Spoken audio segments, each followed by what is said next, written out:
Bismillahirrahmanirrahim. Assalamualaikum warahmatullahi wabarakatuh. Alhamdulillah Rabbil Alamin. Wassalatu wassalamu ala ashrafil anbiya wal mursalin. Sayyidina Muhammadin wa ala alihi wa ashabihi ajma'in. فقال الله تعالى في كتابه الكريم يا أيها الذين آمنوا اتقوا الله حق تقاته ولا تموتن إلا وأنتم مسلمون سبحانك لا علم لنا إلا ما علمتنا إنك أنت العليم الحكيم أما بعد. Hadirin jamaah salat subuh Masjid Darussalam rahimakumullah. Alhamdulillah pagi hari ini kembali kita bersyukur Allah pertemukan kita dalam ketaatan. Allah izinkan kita mengawali hari dengan salat subuh berjamaah. Mudah-mudahan salat kita diterima Allah Subhanahu wa taala. Salawat salam sejahtera kita doakan tercurah kepada manusia pilihan teladan kita bersama Nabiullah Muhammad sallallahu alaihi wasallam, keluarga, sahabat dan para pengikutnya yang setia hingga akhir zaman, dan semoga kita termasuk umat beliau yang berhak menerima syafaatul uzmah beliau di hari berbangkit nanti. Amin ya rabbal alamin. Kita masih meneruskan kaji kita dengan tema yang terlihat di layar, yaitu Ghazwul Fikri menjelang puncak fitnah Ad-Dajjal. Jadi Ghazwul Fikri adalah perang pemikiran atau perang opini atau perang ideologi atau perang propaganda, dan menjelang puncak fitnah Ad-Dajjal berkaitan dengan ma'rifatuz zaman, mengenali kondisi kita yang memang sedang berada di titik nadir perjalanan umat Islam, di babak yang paling kelam dalam sejarah umat ini, yaitu babak kepemimpinan Mulkan Jabariyah, para penguasa yang memaksakan kehendak mereka.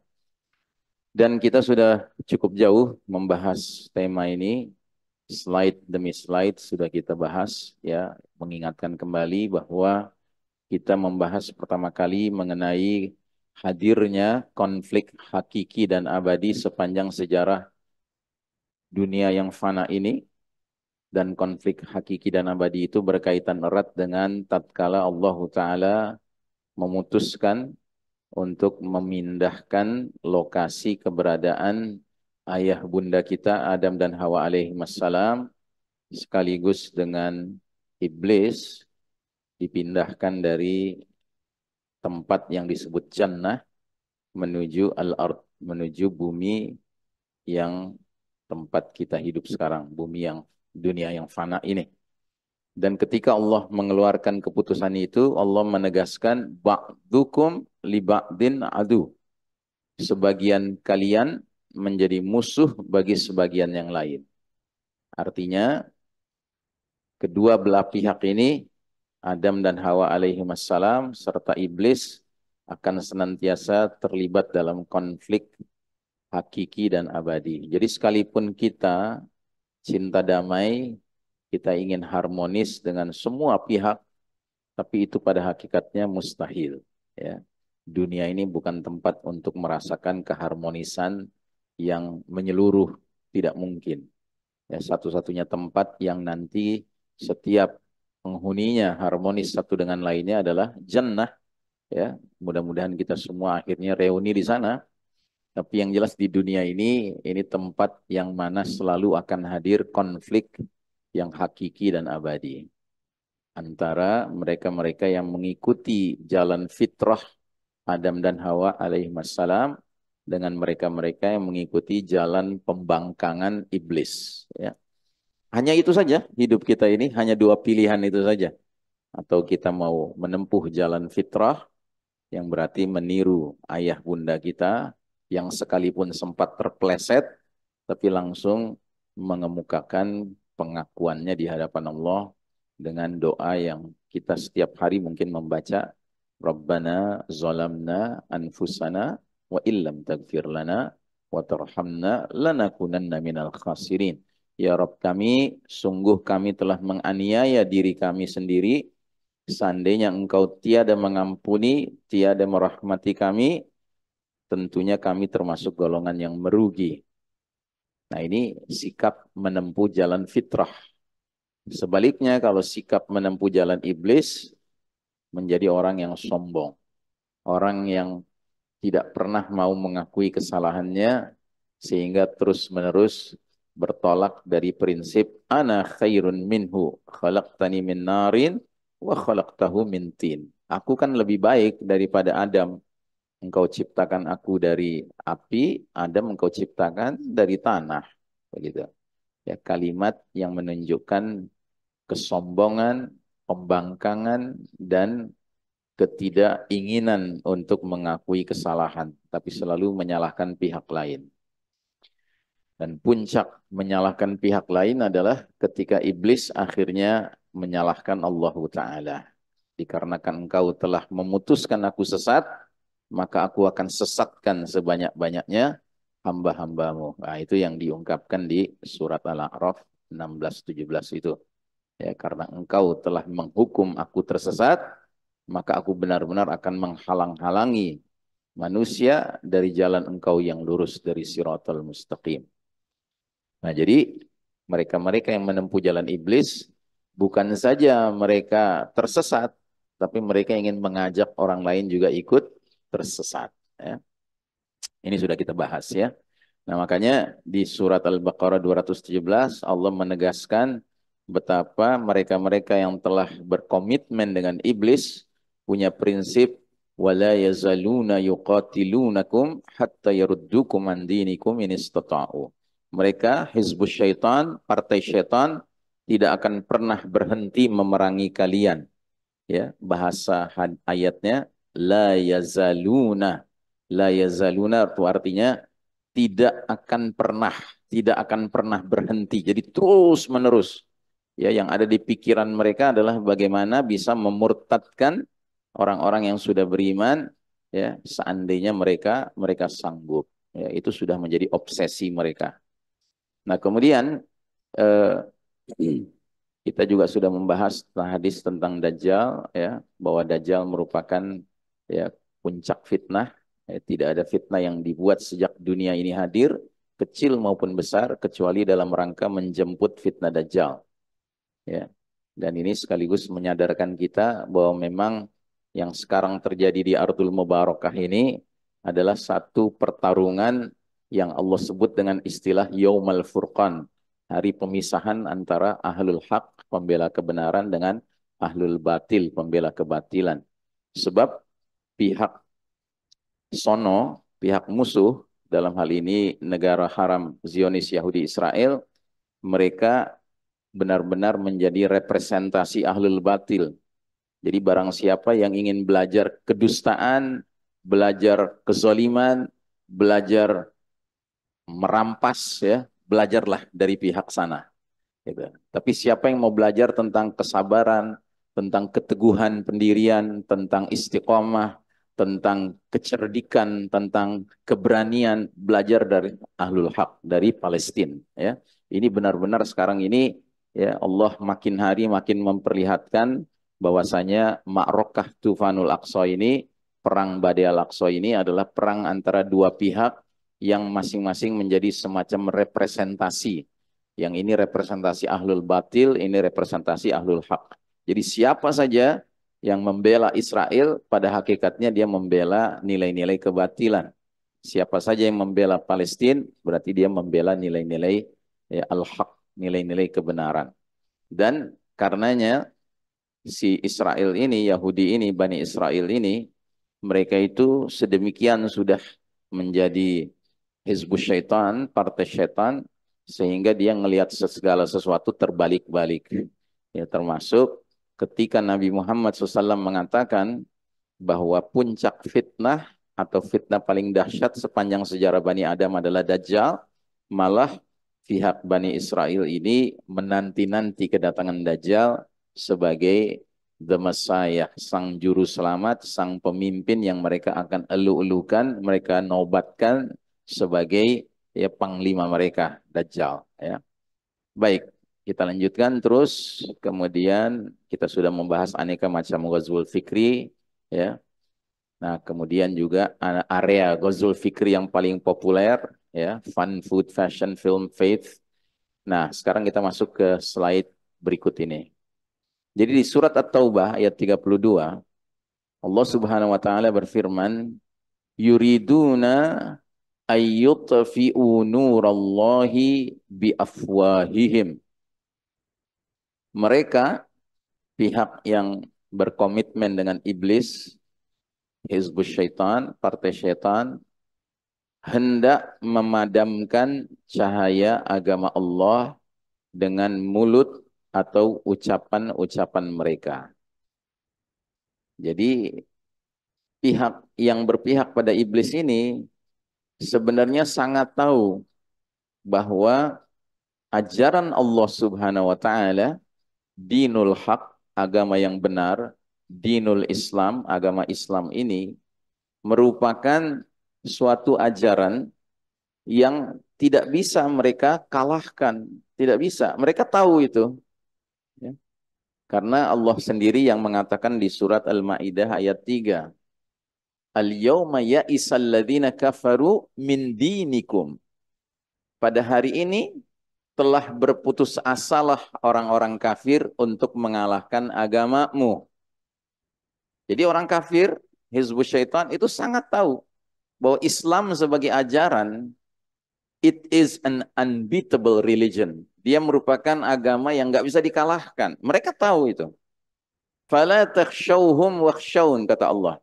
Karenanya, jangan kalian, hai orang-orang beriman, takut sama orang kafir. Tetapi takutlah kepadaku. Jadi karena mereka tahu Islam ini agama yang nggak bisa dikalahkan, ini agama yang kuat, ini agama yang sudah sempurna, agama yang nggak ada titik-titik celah-celah kekurangannya. Akhirnya yang bisa mereka lakukan apa? Mereka coba tutupi. Agama ini mereka coba tutupi, mereka lapisi. Sehingga orang-orang yang mengaku beriman kepada agama ini, akhirnya beragama, berislam, beriman, tetapi berislamnya tidak benar. Gitu. Paham ya? Jadi karena mereka tahu Islam nggak bisa dikalahkan, satu-satunya jalan yang bisa mereka lakukan apa? Tutup-tutupi Islam ini. Supaya orang yang mengaku berislam, beriman ini, akhirnya kalaupun berislam, beriman, tapi beriman yang nggak benar. Atau yang nggak lengkap. Begitu. Ya. Mungkin berislam dalam urusan tertentu, dalam urusan sholat mungkin berislam. Silahkan. Tapi dalam urusan berekonomi jangan berislam. Mungkin berislam dalam urusan keluarga. Tapi jangan sampai kaum mukminin itu berislam dalam urusan politik, gitu. Ya. Tapi niru kita berpolitiknya. Jadi mereka ingin memadamkan cahaya agama Allah. Padahal mereka tahu cahaya agama Allah ini sempurna, ya. Sinarnya itu terang benderang, begitu.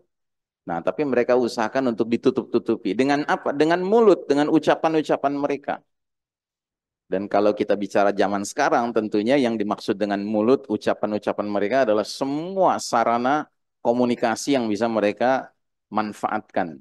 Mau itu namanya social media, mau itu namanya televisi, mau itu namanya film-film, ya, mau itu namanya perusahaan, pencetak cerita-cerita fantasi seperti Hollywood, ya, dan seterusnya. Itu semua adalah mulut-mulut mereka. Ya. Dan Allah Ta'ala menegaskan,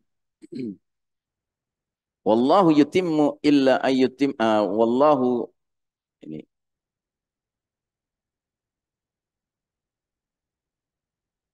tetapi Allah menolak upaya mereka itu, bahkan Allah berkehendak menyempurnakan cahayanya, walaupun orang-orang kafir itu tidak menyukai. Jadi artinya, Allah tetap saja akan memilih di antara hamba-hambanya yang mengaku beriman itu orang-orang pilihan yang mereka itu tetap akan berislam, beriman secara kafah, secara menyeluruh, begitu. Karena memang urusan siapa yang jadi beriman, siapa yang menjadi kafir itu kan urusan Allah. Makanya tugas kita adalah bagaimana memohon kepada Allah dengan penuh kesungguhan tatkala sedang sholat.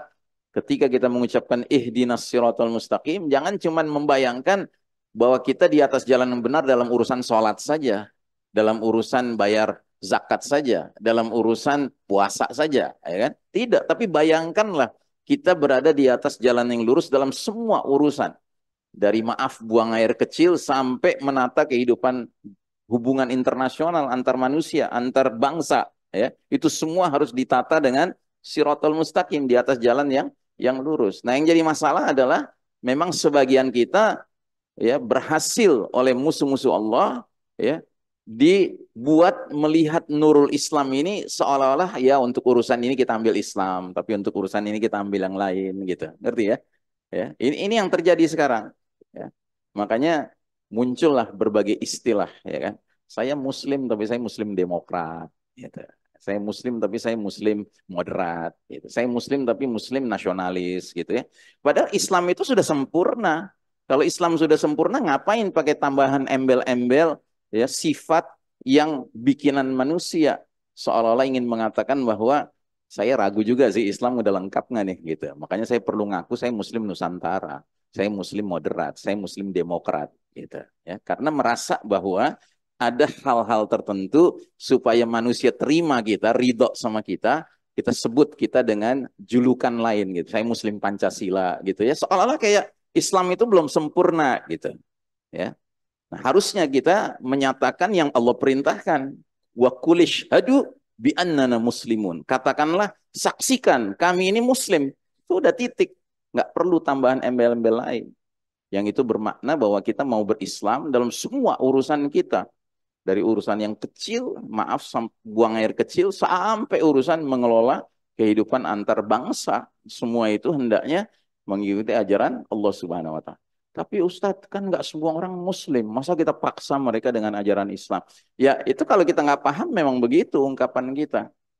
Padahal kalau kita bicara nggak semua Muslim, memangnya dulu Nabi memimpin di Madinah, semuanya Muslim? Kan tidak. Ada orang-orang di luar Islam, ada Nasraninya, musyrikinnya, ada Yahudinya, ada. Tapi Nabi sebagai pembawa risalah tidak bisa lantaran adanya orang kafir-kafir itu lalu mencari sebuah kesepakatan dengan orang kafir yang boleh disepakati bersama, ya kan? Baru kemudian menjalankan itu. Tidak. Nabi menjalankan ajaran Allah karena ajaran Allah itu kata Allah sendiri adalah rahmatan lil alamin. Justru kalau ajaran Islam itu nggak ditegakkan seluruhnya, rahmatnya itu nggak terasa. Makanya saya sering mengutip belakangan ini ucapan orang Kanada itu. Orang Kanada, dia Kristen, dia bukan Muslim. Tapi dia dengan penuh keyakinan mengatakan, I am waiting for the day when the Muslims rule the world. Saya menanti-nanti harinya umat Islam memimpin dunia. Ya. Dengan keyakinan penuh dia mengatakan itu. Terus dia jelaskan, kalau Muslim mengelola dunia ini, dia bilang, mereka tuh mengharamkan riba. Kalau riba mereka haramkan, pasti mereka menata kehidupan ini tanpa adanya sistem perbankan yang bikin kacau dunia sekarang. Ya, Masya Allah. Bahkan dia dengan tegas mengatakan, saya dengan sukarela akan membayar jizyah karena saya yakin jizyah itu adil. Lebih adil daripada pajak yang saya bayar sekarang. Nah, ini orang model begini ini yang kita harapkan muncul ketika kitanya nggak ragu menegakkan Islam dalam semua aspek kehidupan. Ya, karena musuh-musuh Allah memang nggak mungkin bisa mengalahkan Islam. Satu-satunya yang bisa mereka lakukan menutup-nutupi cahaya Islam itu dengan mulut-mulut mereka, dengan propaganda mereka, dengan ghazul fikri mereka. Ya. Nah, hendaknya kita memohon kepada Allah, kita menjadi bahagian dari elemen-elemen hamba Allah yang Allah jadikan alat bahwa Allah berkehendak menyempurnakan cahayanya. Jadilah kita elemen-elemen yang justru dipilih Allah menjadi duta-duta Islam yang tanpa keraguan menyatakan bahwa tidak, Islam itu menata semua urusan, baik kecil maupun besar, ya. Dan tidak ada orang yang akan dizalimi kalau Islam yang ditegakkan. Justru orang terzalimi sekarang karena Islam tidak ditegakkan. Baik. Nah, kemudian juga di ayat yang lain, Allah menggambarkan salah satu cara mereka memadamkan cahaya agama Allah adalah membuat umat Islam setengah-setengah juga dengan sumber ajaran Islam yang disebut dengan kitabullah, kalamullah, Al-Quran. Ya. Wa qala alladhina kafaru la tasma'u li hadzal Qur'ani walghaw fihi la'allakum taghlibun.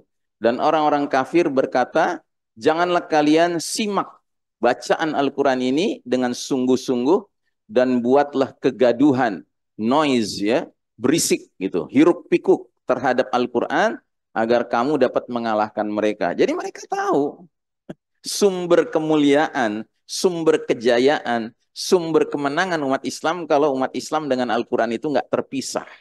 Gitu. Tapi problemanya banyak di antara kita memisahkan diri dari Al-Quran. Bahkan kalaupun berurusan dengan Al-Quran, berurusannya lagi-lagi tidak secara integral, tidak secara komprehensif.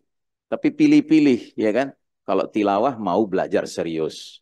Kalau tahfiz menghafalkannya mau belajar serius. Tapi tadaburnya nggak serius. Gitu. Padahal tadabbur itu jembatan untuk tatbik, mengamalkan. Ya. Dan kalau sudah terbiasa tadabbur sehingga tatbik, mengamalkan, maka automatically dia menjadi berdakwah, menyebarluaskan ajaran Al-Quran itu. Makanya ketika Aisyah radhiyallahu anha, Ummul Mukminin, ditanya sama seorang sahabat, bagaimanakah akhlak Rasulullah sallallahu alaihi wasallam? Jawaban Ummul Mukminin itu singkat padat. Apa jawabannya? Kana khuluquhu sallallahu alaihi wasallam Al-Quran. Akhlak Rasulullah Muhammad SAW adalah Al-Quran. Selesai. Gitu. Makanya seorang ulama dari Mesir mengistilahkan Nabi kita sebagai Al-Qur'anu yamshi alal ard. Quran yang berjalan di muka bumi. Dan para sahabat sebagai generasi terbaik yang dibina, ditarbiyah, dikader langsung sama Nabi Muhammad SAW, mereka semuanya dijuluki Al-Qur'anu yamshuna alal ard. Quran-Quran yang berjalan di muka bumi. Ya, nggak kayak kita hari ini, Quran dilaci gitu, nggak berjalan di muka bumi. Karena kita belum jadi duta Quran.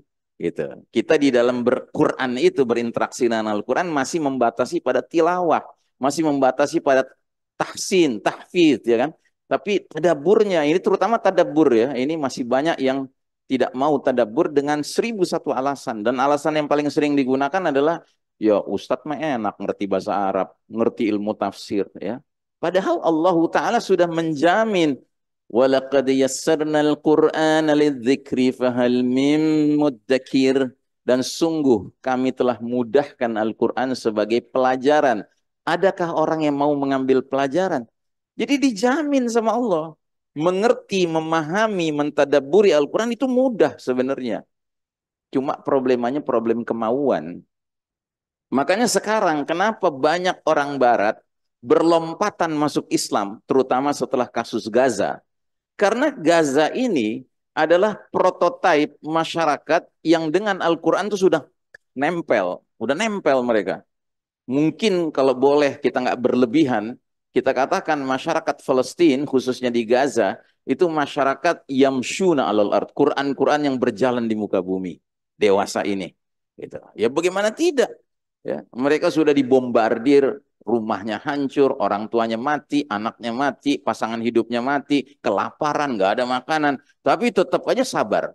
Tetap aja mereka menyebut nama Allah. Ditawarkan untuk meninggalkan daerah itu karena sudah rawan sekali, udah nggak bisa hidup secara normal. Mereka bilang tidak, kami ribat, kami bertahan di sini. Karena ini ardul mubarakah, karena ini adalah bagian dari bukti kami melindungi, membela, ya, birruh biddam nafdika ya Aqsa, kami membela Masjidil Aqsa. Masya Allah, justru karena sikap mereka inilah masyarakat Barat yang selama ini nggak pernah mengenal hakikat kesabaran, hakikat ketegaran, hakikat istiqomah, akhirnya mereka bertanya-tanya, what's the secret, apa rahasianya? If that is faith, I would like to have that type of faith. Kalau itu adalah bentuk keyakinan, keimanan, saya pingin jenis keimanan seperti itu. Akhirnya mereka tahu, oh Quran rupanya rahasianya. Mereka belajar Quran, dan mereka belajar nggak ngerti bahasa Arab, nggak ngerti ilmu tafsir. Yang mereka baca apa? Ya bahasa Inggrisnya, terjemahannya. Itu bagian dari tadabbur. Dan ketika tadabbur itu dilakukan dengan sungguh-sungguh, akhirnya hidayah masuk. Makanya presiden organisasi-organisasi Islam Eropa itu sampai mengatakan, sebelum kasus Tufanul Aqsa terjadi, rata-rata sehari orang Eropa masuk Islam itu 40 orang. Tapi semenjak terjadinya Tufanul Aqsa, sekarang rata-rata 800 orang masuk Islam setiap hari. 5 kali lipat. Masya Allah Ta'ala. Karena apa? Karena mereka lihat ini adalah orang-orang ya yang dengan Al-Quran tuh nggak sekedar menghafal, nggak sekedar tilawah, tapi benar-benar menjalankan Al-Quran. Dan itu nggak ada pilih, nggak ada istilahnya pilih kasih, enggak. Semua lapisan masyarakat Gaza itu semuanya akrab dengan Al-Quran. Makanya ada istilah di setiap rumah keluarga-keluarga Gaza, at least ada satu orang hafal 30 juz. Bahkan di Brigade Al-Qassam itu tidak boleh diizinkan seorang mujahid, anggota Brigade Al-Qassam ada di front terdepan, kecuali syaratnya 30 juz dia hafal. Kalau kurang dari 30 juz di front yang berikutnya, di baris berikutnya. Ya. Jadi Masya Allah, mereka tahu, musuh kita ini tahu, Quran itulah sumber kekuatan kita. Tapi kitanya membiarkan diri dengan Al-Quran tidak sepenuhnya akrab gitu, tidak sepenuhnya ya memenuhi hak-hak Al-Quran. Ya, hak Al-Quran kan saya ulangi lagi ada 5: tilawah, membacanya; tadabbur, tahfiz, menghafalkannya; kemudian tadabbur, ya kan, berusaha memahami maknanya; kemudian tatbiq, mengamalkannya; dan yang terakhir dakwah, menyebarluaskan nilai-nilainya. Gitu. Masya Allah. Nah, jadi Ghazul Fikri itu di antara upaya mereka yang serius adalah la tasma'u li hadzal Quran. Jangan simak Al-Quran ini dengan sungguh-sungguh. Ya, mau simak dengan sebagian-sebagian, menikmati iramanya, ya kan, tajwidnya, silahkan. Tapi kalau sungguh-sungguh memahami isi Al-Quran, oh bahaya. Gitu, karena akan muncul ahlul Quran. Kalau ahlul Quran sudah muncul dalam arti yang lengkap, kafah, integral, komprehensif, sudahlah. Seseorang itu automatically akan jadi mujahid gitu, menjadi muttaqin yang tidak ada kenal kompromi dengan musuh-musuh Allah Subhanahu wa taala. Ya karena dunia ini adalah tempat bertarung, Pak. Hakikatnya kita bertarung di dunia ini. Nah, jadi kaum kafir Yahudi Nasrani ya, the Western civilization ya, nggak pindah halamannya. Hafiz.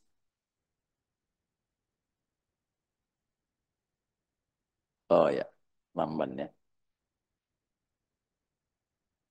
Ya, kaum kafir Yahudi Nasrani, the Western civilization, mereka merancang, membangun, dan mengokohkan tegaknya sistem kafir syirik yang mereka namakan Novus Ordo Seclorum alias New World Order, tatanan dunia baru, sebagai kontras dari tatanan dunia lama yang justru merupakan sistem iman, sistem tauhid.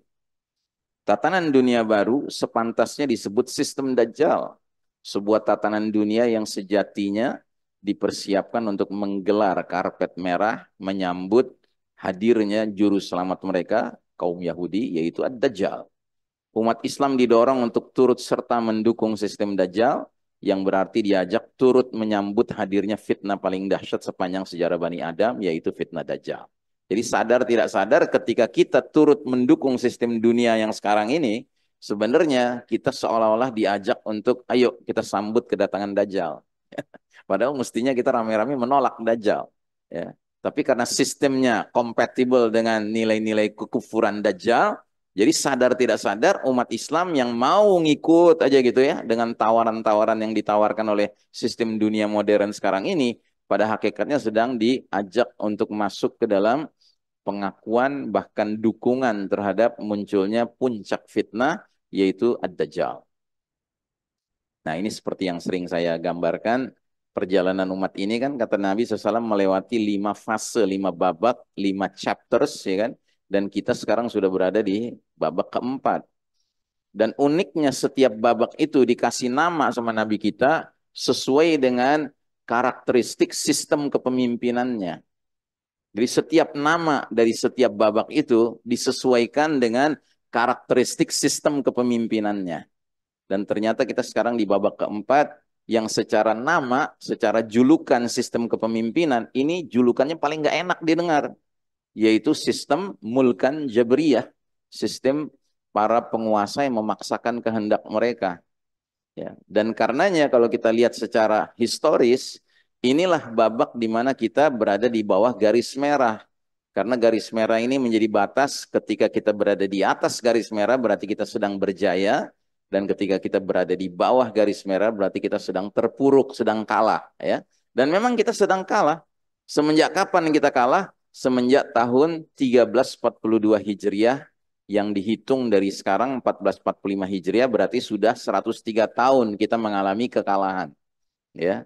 Dan itu terjadi persisnya tanggal 27 Rajab 1342 Hijriah. Kalau kita ikuti dengan kondisi kita sekarang, ya kira-kira berapa hari lagi lah ya. Jadi kalau nggak salah nanti tanggal 7 Februari itu persis 27 Rajab 1445. Itu 103 tahun persis. Makanya para ulama dunia sudah mengumumkan bahwa pekan sekarang ini, sepekan ini menjadi pekan Al-Quds. Kenapa pekan Al-Quds? Karena memperingati persis 100 tahun, bukan 100 tahunnya, tapi soal peristiwa Isra Mi'raj. Ya, peristiwa Isra Mi'raj. Ya. Jadi Baitul Maqdis, Masjidil Aqsa adalah tempat bertolaknya Nabi kita, Mi'raj. Makanya ini harus dijadikan pekan ya, Zikrul Quds, mengingat Al-Quds, mengingat Masjidil Aqsa. Dan juga kalau kita kaitkan dengan kondisi dunia kita, persis ini 100 tahun, 103 tahun semenjak runtuhnya kepemimpinan sistem iman tauhid. Ya. Jadi kita dulu sebenarnya memimpin umat manusia lama Pak, 1342 tahun kita memimpin umat manusia, tetapi Allah Ta'ala punya skenario. Dan skenario Allah itu Allah jelaskan di surat Ali Imran 140, wa tilkal ayyamu nudawiluha bainan nas. Demikianlah hari demi hari, masa kemenangan dan kekalahan, kejayaan dan keruntuhan kami pergilirkan di antara umat manusia. Adalah hak Allah menentukan siapa yang mimpin dunia ini. Ya, Allah pernah mengizinkan umat Islam mimpin dunia ribuan tahun dengan sistem iman tauhid. Tetapi Allah punya hak untuk memutuskan enough is enough, cukup umat Islam mimpin sampai tahun 1342 Hijriah. Sekarang yang mimpin pihak barat, Yahudi, Nasrani, ya, masyarakat khususnya Yahudi, ya.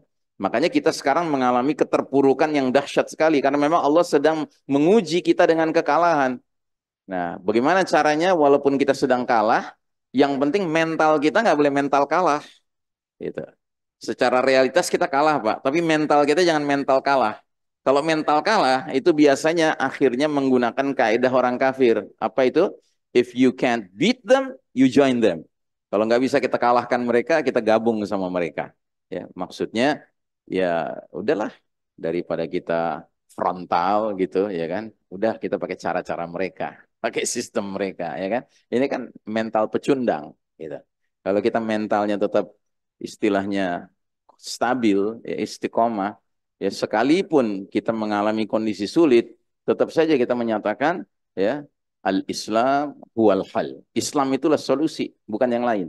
Ya, kita nggak akan nengok kepada ajaran yang lain. Ya, sekalipun ajaran yang lain itu mengiming-imingi kita dengan kemenangan, gitu ya. Padahal kemenangannya kemenangan palsu, bukan kemenangan yang sesungguhnya.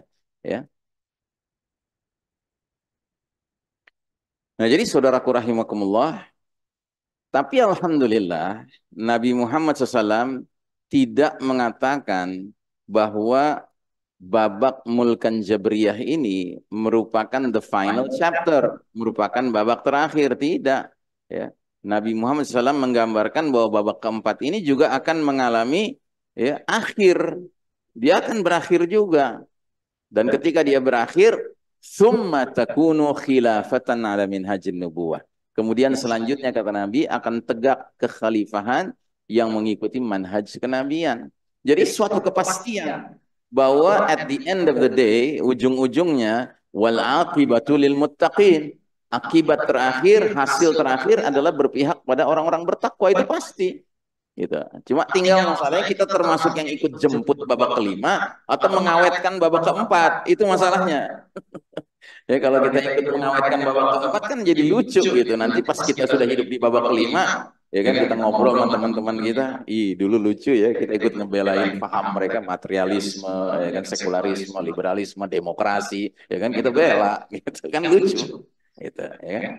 Tapi kalau sekarang kayaknya itu pilihan satu-satunya, nggak ada pilihan lain. Ya gimana kita mau ikut permainan, nah gitu, ya kan. Padahal sesungguhnya itu bentuk kehilangan kesabaran sebenarnya.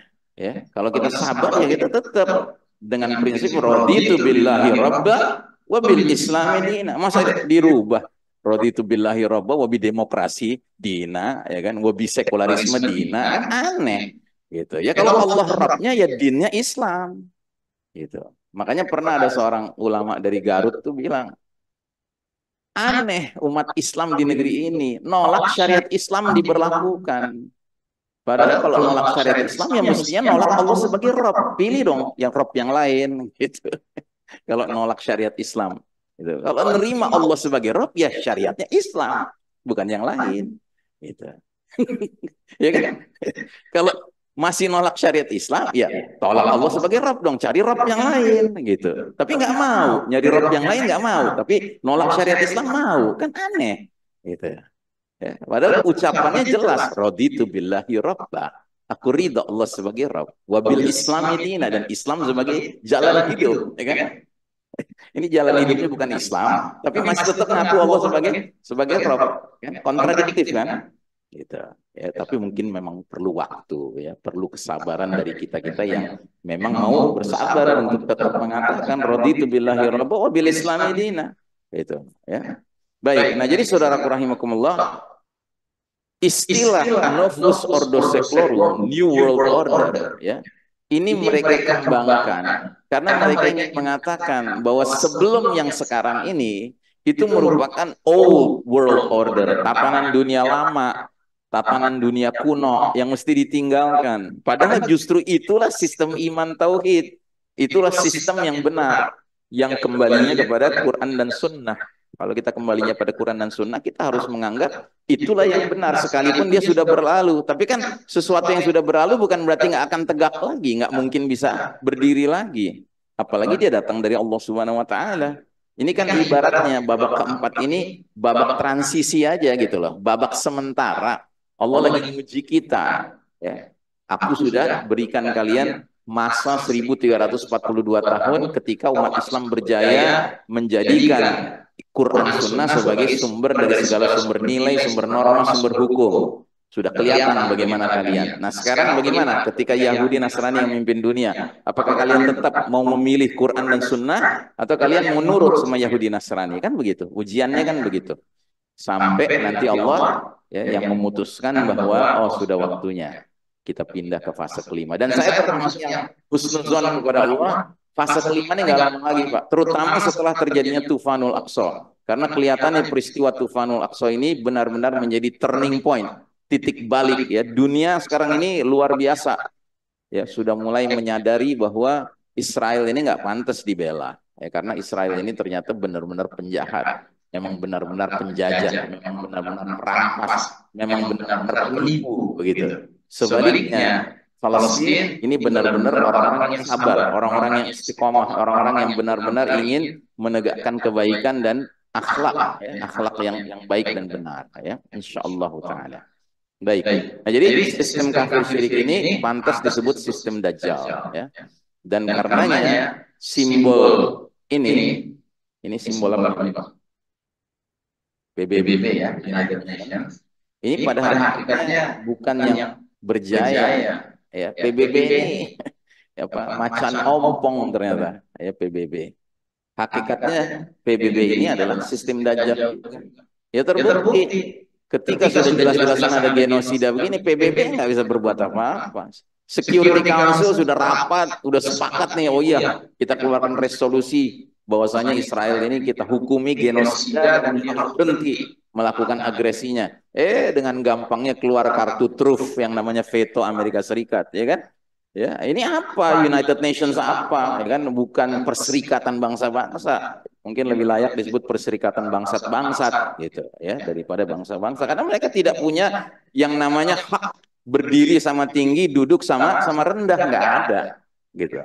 Makanya orang-orang New York yang tempat di mana United Nations markas utamanya berada, itu mereka nggak nyebutnya United Nations, mereka nyebutnya The Big Five, ya kan?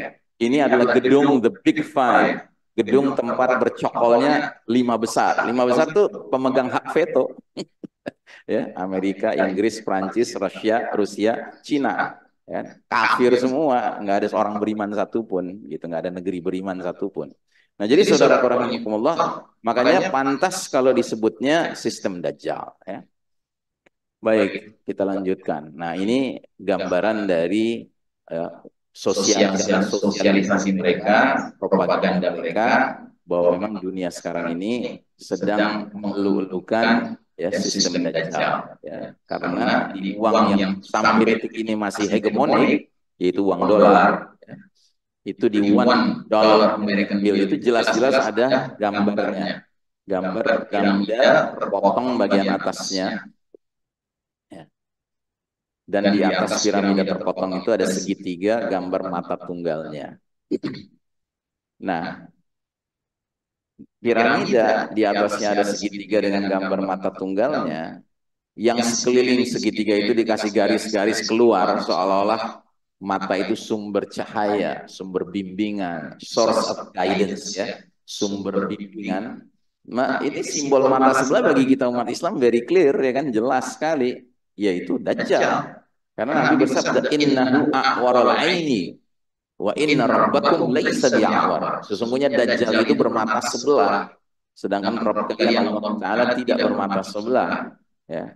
Nah, jadi mereka ingin membangun sebuah tatanan dunia yang bentuknya kayak piramida. Seluruh manusia tinggal di dalamnya, lebih tepatnya terpenjara di dalam piramida tunggal itu, yang mengerucut kepada pucuk pimpinan dari piramida itu simbolnya bermata sebelah, Dajjal. Dan mereka kasih nama di bawahnya Novus Ordo Seclorum, ya, pita di bawah piramida itu kan ada tulisan Latinnya itu Novus Ordo Seclorum, yang maknanya adalah New World Order. Novus itu new, Ordo itu order, tatanan, Seclorum itu secular atau world, dunia. Jadi tatanan dunia baru. Dan mereka tulis di atasnya Annuit Webtis, yang maknanya He has favored our undertakings. Dia, di sini maksudnya si mata tunggal ini, ya, Dajjal, telah merestui berbagai, ya, upaya-upaya kami. Ya, jadi he has favored our undertakings. Undertakings itu bisa artinya upaya, efforts, ya, tapi bisa juga undertaking itu artinya pengambil alihan. Ya. Jadi si Dajjal telah merestui pengambil alihan kami. Atas apa? Atas dunia ini. Diambil alih dari mana? Dari sistem sebelumnya. Sistem sebelumnya kan sistem iman tauhid. Diambil alih. Gitu. Sedemikian rupa sehingga sistemnya menjadi sistem Dajjal, sistem yang mendukung Dajjal. Ya, sebuah sistem di mana seluruh aspek kehidupannya itu, ya, sejalan dengan nilai-nilai kekufuran Dajjal. Baik. Jadi saudaraku rahimakumullah,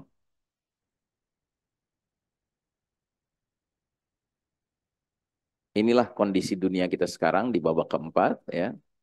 Dan Syekh atau penulis kitab Dajjal the Antichrist atau apa namanya, sistem Dajjal, Ahmad Thompson namanya, Muslim dari Inggris. Dia punya teori bahwa Dajjal itu punya 3 aspek.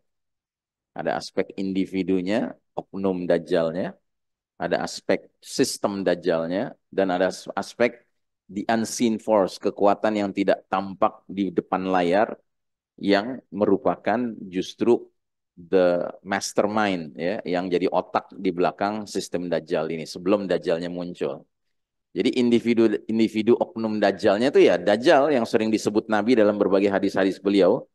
Sedangkan sistem Dajjal itu yang kita lihat secara nyata sekarang ini, yang mencakup seluruh aspek kehidupan, pol, exos, but, kum, met, farb, mil. Ya, ideologi, politik, ekonomi, sosial, budaya, hukum, medis, farmasi, semua bidang kehidupan, ya, itu disesuaikan dengan nilai-nilai kekufuran sistem Dajjal.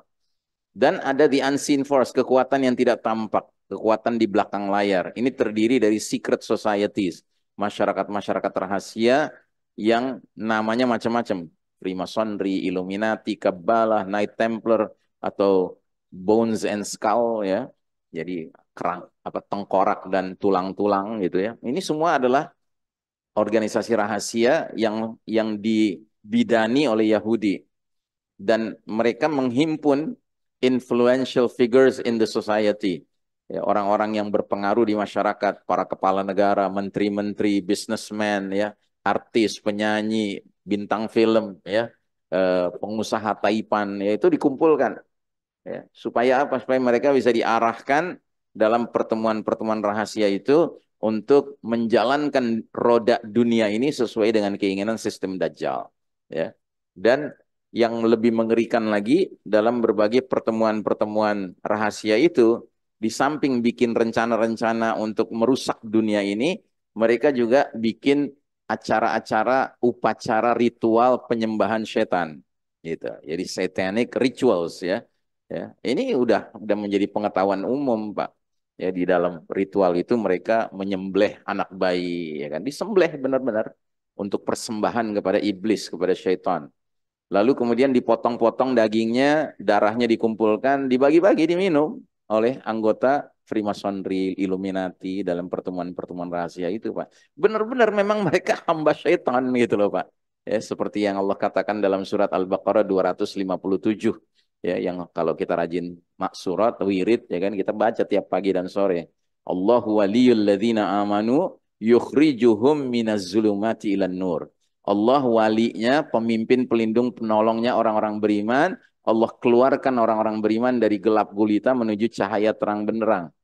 Sebaliknya, walladzina kafaru awliya'uhumut tagut. Sementara orang-orang kafir, wali-wali mereka tuh tagut, syaitan. Yukhrijunahum minan nuri ila zulumat. Yang mana syaitan itu akan mengeluarkan mereka dari cahaya menuju kegelapan. Jadi mereka ini benar-benar mengandalkan dark apa namanya power ya, kekuatan gelap itu mereka jadikan andalan gitu.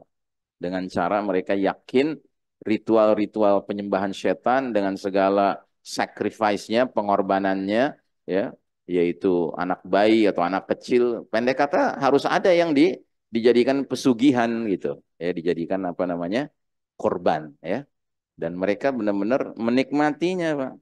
Bahkan ada, saya pernah lihat keterangan bahwa orang-orang tertentu, ya ini saya sebut nama aja, contoh aja ya, Hillary Clinton itu termasuk anggota Secret Society. Dia itu kalau sudah mulai keriput-keriput mukanya, itu dia minum darah dari sacrifice tadi, anak bayi atau anak kecil, darahnya diminum, itu kembali lagi dia menjadi kayak muda lagi gitu ya. Itu keyakinan mereka seperti itu. Dan memang setan menghiasi mereka dengan semua itu supaya mereka terus mengerjakannya ya. Baik, saudaraku rahimakumullah, insya Allah dalam pembahasan selanjutnya kita akan teruskan kajian ini. Ini belum selesai, tapi karena sudah waktu syuruk, kita cukupkan sampai sekian saja. Ya, mudah-mudahan apa yang kita bicarakan ini membawa manfaat dunia akhirat untuk kita bersama, agar kita bisa berlindung kepada Allah dari jahatnya ghazwul fikri, perang opini, perang propaganda, perang pemikiran yang disebarkan oleh musuh-musuh Allah, ya, hizbus syaitan, para antek-antek dajjal, dan antek-antek iblis ya. Untuk itu mari kita akhiri majelis ini dengan doa kafaratul majelis. Subhanakallahumma wa bihamdika asyhadu an la ilaha illa anta astaghfiruka wa atubu ilaik. Walhamdulillahirabbil alamin. Wassalamualaikum warahmatullahi wabarakatuh.